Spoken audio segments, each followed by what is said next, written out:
Chris Yandex, CYInterview covering Las Vegas and the world. Today, first off, we welcome back CYInterview sponsor, the founder of Epic Financial Strategies LLC, Mr. Rob Gill, the mighty Rob Gill. Rob, thanks for joining us today. How are you, sir? I'm doing great. Thanks for having me on as usual, Chris. I enjoy these episodes, and I can't wait to share the microphone with Rhett. Well, you brought a great guest to us today. We'd like to welcome in executive coach for startups and founders, Mr. Rhett Power. He's also an author. He's also going to have an upcoming book coming out. We're going to talk about that today too. Rhett, thanks for joining us on CYInterview today. How are you? Hey man, I'm blessed. That is for sure. Thanks for having me on, Chris. Oh, we're glad to have you, Rob. So just to begin, as we always do, how did you meet Rhett? What's the story? You know, we have a common connection in the mighty Dave Meltzer, right, Rhett? And I believe that's where it brought us together. I know you and Alexa really connected on one of those trips, and then Rhett and I had the experience of sharing a microphone before on a podcast, which was awesome.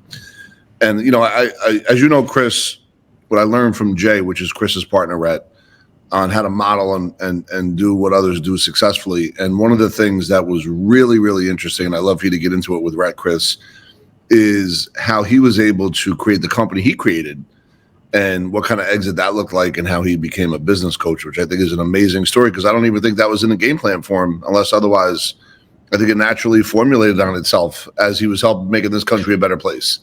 So super interesting. So why don't we just begin there, Rhett? Tell us a little bit about an overview of your career, your company, what you've done as an executive coach, where you are today. Well, it starts really, way back. Let's go back. Actually, I'll tell you something that I figured out this week. Last week was my 20th year anniversary as an entrepreneur, and love it. When I realized, congratulations, it was just sort of this wow moment, right? And but it goes back. I after school, I joined into the Foreign Service and served overseas. Did a couple tours in Afghanistan. Served in Central Asia for most of that time, and it was helping really build. After the collapse of the Soviet Union, was really trying to help those countries. Build command economies, market economies. They had been run by the Soviet Union, and all of a sudden, when the Soviet Union pulled out, you had this vacuum that happened. And one of the prevailing wisdom at the time was that if we go over there and we help them build economies that are flourishing, you won't have things like terrorism. You're going to have actually partners to the United States for economic development.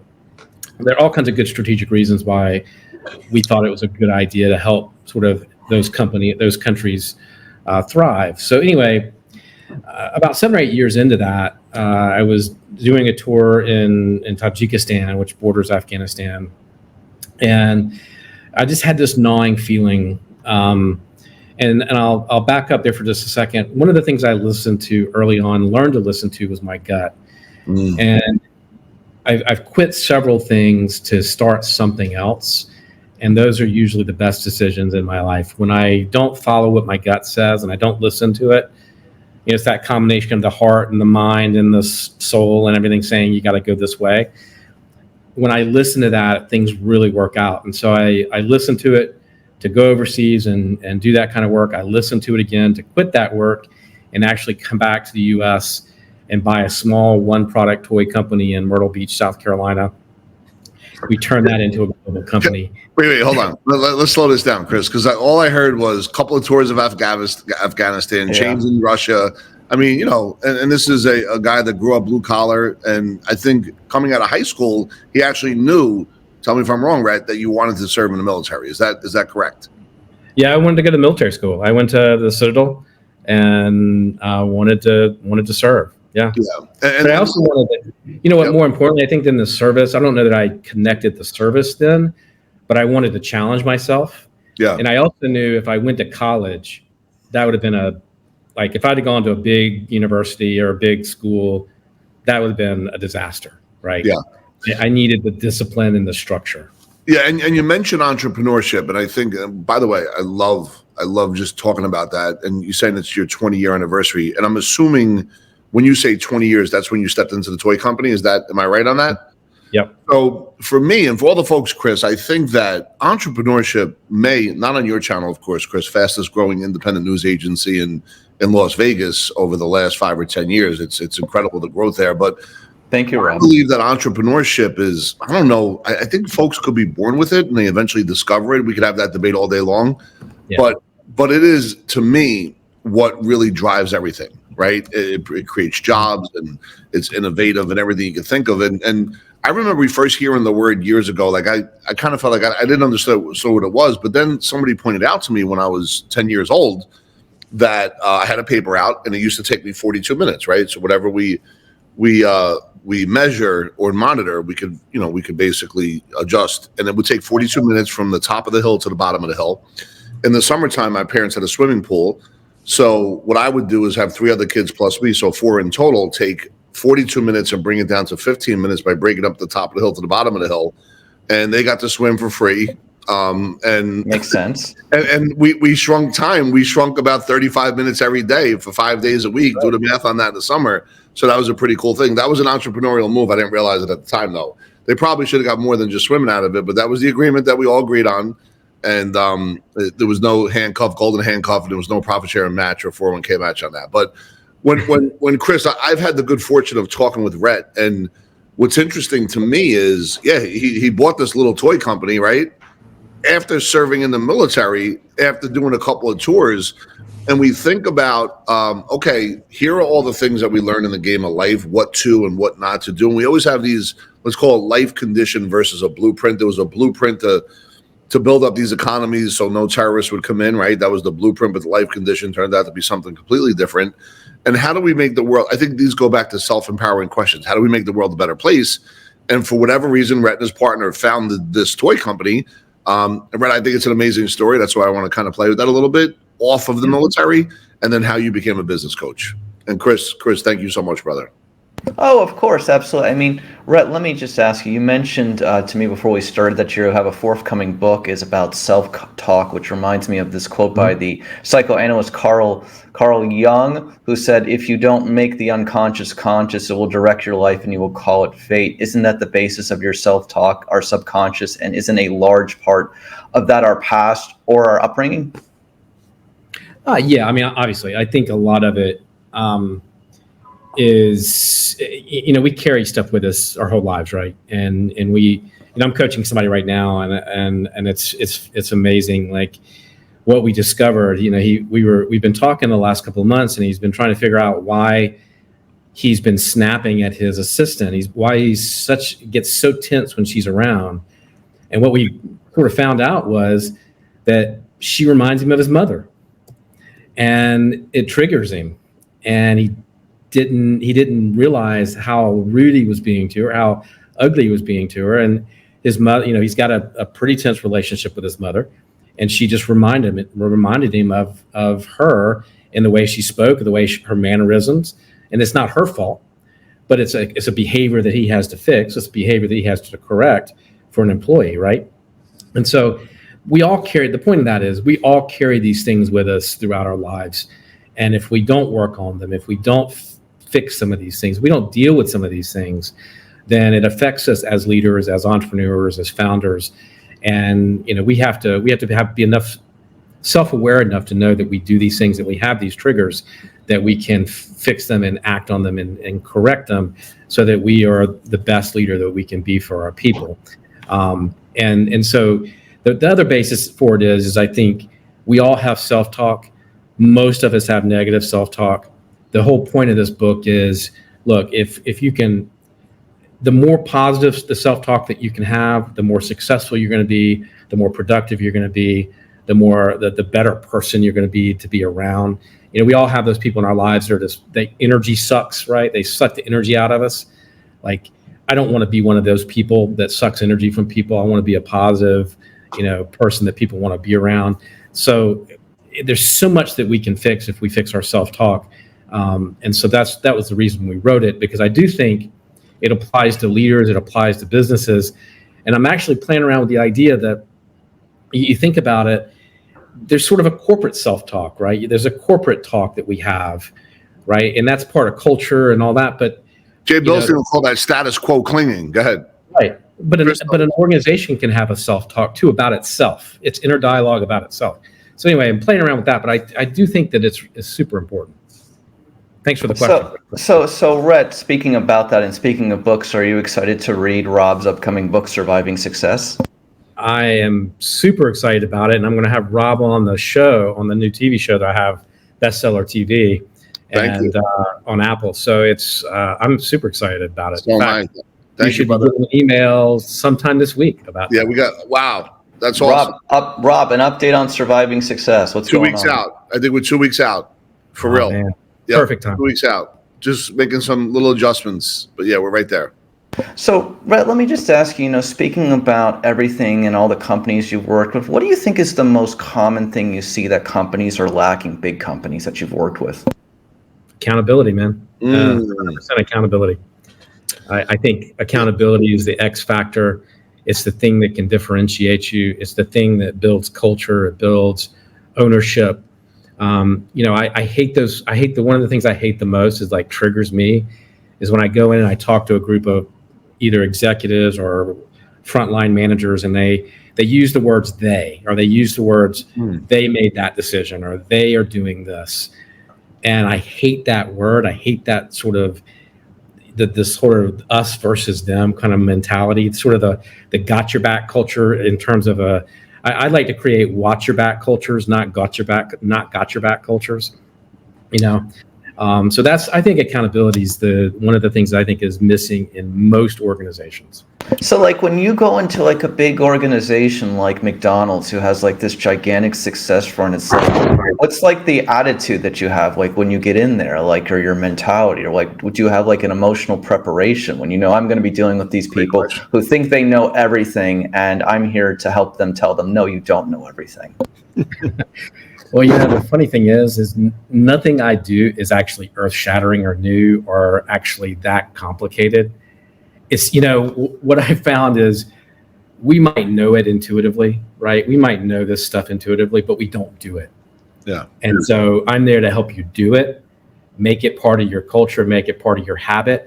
Look, I'm a simple guy at the end of the day, and my businesses are always run very simply. I try to make it a very simple thing. But I want to block and tackle well. I use a lot of sports analogies, sorry, but I like to block and tackle well. Like, and if you do the simple stuff really, really, really well, and like my wrestling coach in college used to say, if you can do this one move and no one can stop you, you can win every match, because I could do that move, let them up, take them down again, let them up, take them down again, win the match. I want to be the best in the world at the small stuff that doesn't seem complicated and it seems really simple. But if I get all that stuff right, then I'm going to have a really good company. And that's in the big companies and small companies. Just we don't pay attention to the small stuff. Yeah. So here's my point. One quick thing: champions are based on the basics. Doing the basics is better than doing the basics better than anyone else. Obviously, right, Rhett? Yeah. Can I cook for a couple seconds, Chris? Oh, absolutely. Go ahead, Rob. Any thoughts? Yeah, no. I think this is tremendous what Rhett's saying right now. And Rhett, here's my question, because Chris pointed out you go into McDonald's, you may be viewed as the hired gun or not. How do you translate your information, how do you influence folks to where it's not you're the great dictator, but you're more the person that's going to show them how to take that next step forward, where you put your arm around them? I'm assuming that's what you do, where you put your arm around the leadership of these different organizations and help them get to the promised land. Is that one of your superpowers? I think it is. I think I think what people see is, I think people are skeptical all the time, right? What is he going to teach us that we don't already? We don't know already. Yeah. Right. And it's really eye-opening. You do one of my boot camps, you come away and you realize that you hadn't thought about your own personal values or the corporate values, or you haven't thought about, you haven't thought about the simple things in a long time. You get so caught up in the big stuff, and yet you realize that people down from you don't understand what their job is and what they're supposed to deliver and what their work means to the company. And so, you realize that you hadn't said thank you to your downstream people in years, right? You haven't, and so you realize by the time you get through that boot camp that what you really haven't done the simple stuff, that you really haven't done the basics very well.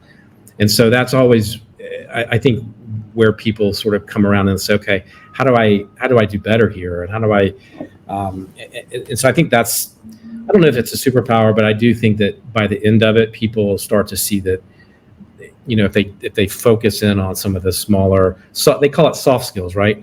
If they work on that, then they can really, really improve employee engagement. They can really improve turnover. They can really improve communication. They can really improve people's desire to be there, to want to be part of the team, to buy into the mission and to the vision. If they get that right, then you're going to have a much better team. You're going to have a championship team. And I don't get brought in. I get brought in when there are problems, and that's the thing. I get in when people know that they have a problem, they don't know how to solve it, and so there is some openness to what I have to say, but they usually think it's something big. They usually think it's some big issue, when it's really not. It's the simple stuff. Do you feel in certain ways, Rhett, the best thing I can think about, that what comes to mind to me is that how Dr. Phil met Oprah Winfrey when she was dealing with that beef trial and that lawsuit, if you recall. And he basically just said he wasn't going to wait for Oprah Winfrey. If she wants to talk to him now, or I'm leaving. Like that's the attitude you got to have with these people, right? In a nice way, right? Like, hey, listen, you want my advice or not? Or I can always find somebody else, right? Isn't that really what it is? I think it's also, I'm just honest. I'm blunt.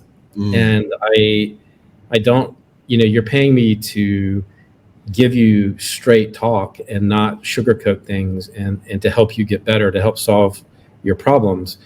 And that's what I see as my mission. And if you don't want to listen, you're right. I don't have to be here, and I appreciate it. Good luck. We'll still be friends. Happy to talk again. But if you're not ready, you're not ready for change. Change is hard. Change is difficult. And one of the things I often say in the work that we do is not everybody's going to make that journey. Some people in this organization are not going to want to change. And if that's the case, you have to be prepared in leadership to make those decisions. And if you're not, then this isn't going to work, because we've all worked in organizations where there's a cancer. There are people who just don't want to change. They don't want to be there. They don't fit in. And so those people typically need to go. And if you're not willing to make that decision, then you're not willing to really change. And so, Rob, what comes to mind with him saying that? I want to ask Rhett a question, if you don't mind, Chris. So, of course, you get hired, Rhett, obviously, but before you got hired, you had the toy company, you exited, beautiful exit. Whether you want to talk about that or not, I'll leave that up to you. But my question is, you exit and then say, okay, I want to become a business coach or a corporate coach. Did you take a class for that, or is this your own stuff plus a class? Like, what is your I would say, what is your hook line? What makes you different than other coaches that are out there? Well, I mean, I think that the differentiator for me is that I focus really on startups and founders. And that's come over a bunch of time in terms of trying to figure out who I really want to work with. And I work with the big companies, and I've worked a lot with bigger Fortune 500, 100 companies. Yep.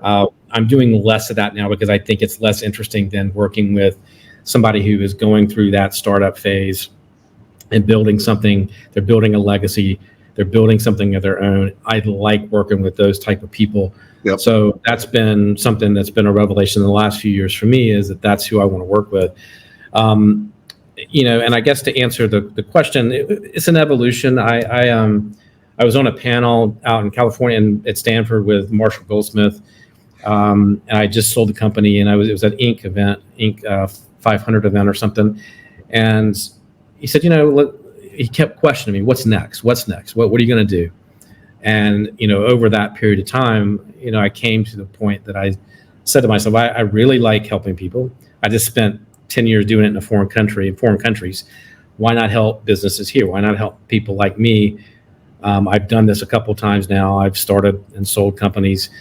I've been through this process. I know the pain points. I know the mistakes.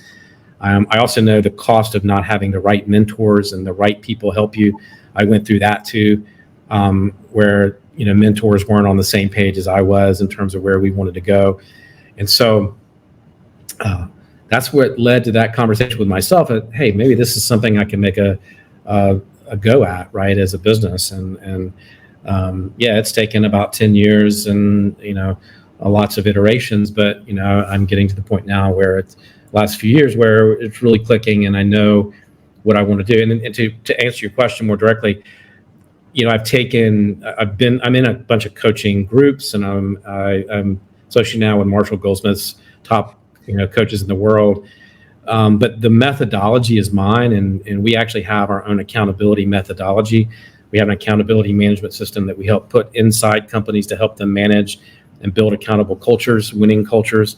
And then on the coaching side, I have a personal accountability coaching practice that's really about getting the entrepreneur and the founder to meet the goals that they want to meet. And that means working on their physical, their health, their mental, their whole game, the whole game plan. Because if you don't have all of that sort of in sync, everything else ain't going to work. So tripartite division, Chris, as you know. I agree. So let me just ask you, Rhett, so here's the point of what I'd like to say on the basis is you got this upcoming book coming out, but where are you right now? And I'm going to take one from Rob. Where do you see yourself in 5 years? Well, physically, I'm actually sitting in Doha, but where were you last week? You were somewhere else a week ago, right? You traveled all over the place. Yeah. You're in Qatar right now. I am, but I'm actually based out in DC. So, where do I see myself in 5 years? I see myself doing the same thing. I've kind of found my life's mission, and if in 5 years the gut says, "Hey, it's time to do something different," then I'll figure that out then. But I truly love what I'm doing. I mean, I get to talk to you guys, people like you guys every day. I get to go to Las Vegas and hang out with Rob, and have to see you on the next trip out here, Rhett. In March, first week of March. So, it's I get to speak on stages. I get to write books. I get to talk to amazing people and have those people in my network. And mostly important, I get to learn from those people and just absorb and maybe give back something. But I get to be around people like that. So I don't see that changing a whole lot. But who knows? I don't have a master grand plan in life. I have a list of some things I want to accomplish, but hey, it changes and evolves, and so I don't see it changing much. Hey, Rob, let me just ask you, so how has Rhett helped you help your thought process as a business owner? Well, what I'm hearing him say right now, and please, Rhett, correct me if I'm wrong, is that you divorce yourself from the outcome. And right? I mean, that's what I just heard you say. And I've heard Tony Robbins say that as well, that, staying in the process, the daily, day to day, but becoming better and better at that. Right. And he hit it all on point. It's not just about business and money either. He talked about health, wealth, mindset, and business and becoming a master of all of those, but in a timetable that sits and fits with his core value, whatever that looks like, not necessarily hey, I got to get it done in the next 30 or 60 days. I suspect that, and just becoming a new friend of Rhett, that he's probably very patient, very measured, right? This is what I'm feeling right now. And really is somebody that once he makes a decision, the Latin root to cut off, decide, he's a guy that would burn the boats and take over the island. That's just what I suspect. But that's what my spidey sense are telling me. Rhett, does that? And you nailed it. And I was actually having that conversation today. Somebody said on another podcast, well, what was your exit plan? I'm like, man, we didn't have an exit plan. Yeah. And I don't believe in giving myself that out. At least I didn't back then. There was no other alternative. We were going to make that work. And, yeah. And there were points when we were living in the vans. Yep. We were out of money. We were sleeping in our vans, driving our product to all over the country. It's a horrible business. It really, it's funny. I'm sitting here and I'm like, wow, because I have 3 kids, right? Wife, 3 kids, family that don't even understand that feeling. It's on my kids are privileged, straight up. And I don't even know if I want them to know that feeling. Like I was taking toilet paper out of the bathrooms in the in the fast food restaurant, so I'd have toilet paper. And I'm serious. That's how we were trying to make this work. Yeah. And Chris, one of the things that Rhett did, though, and I'll give it back to you, Chris, is I think that they literally deployed every dollar back into the company. Like literally, you know what I mean? While they were saving everything they can. And that's important for the entrepreneur to understand that. But you didn't. But the most important thing is Rhett, is that you didn't quit on yourself. That's the basis, right? I didn't give myself that out. Yeah. It didn't mean that there were moments like you, just like, I don't know what you can say on here, but there were there were moments, right? Absolute moments of frustration. That's putting it mildly. Chris is great. But nothing's easy. Nothing's easy, right? Like you guys know this, right? Life is not easy. Work and building something like that's not easy. And if you think it is, then you're just wrong. Like it. Quick question. Sorry, I was just thinking about something because when you talk about easy, now when the company was built before you sold it, how many employees did you have? And we had 2, and we had to let them go. Really? So your current business, do you have employees, or is it like, do you have a team around you? Yeah, we have a team. How do you deal with egos? How do you deal? That's my question. This is for my own self-interest. How do you deal with egos on the come up when people start receiving financial freedom that they never saw before? That was actually part of the problem in the toy company and in the tequila company. In the toy company, we had over 200 employees when we sold it, and so, and that managing egos was tough. I don't know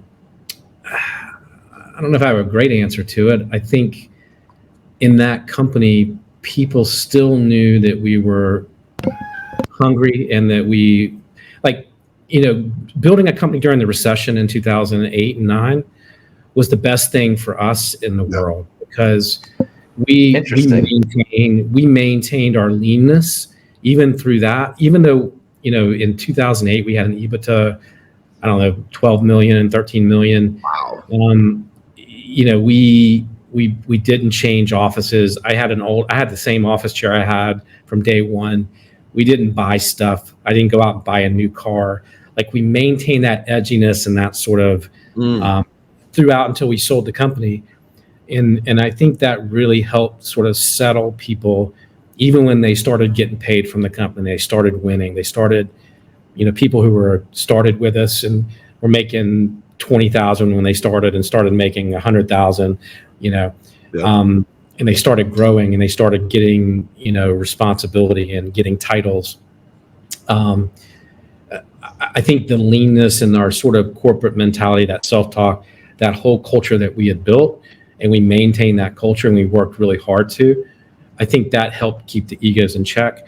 And so I probably wouldn't deal with egos very well, honestly, if I had to think about it now.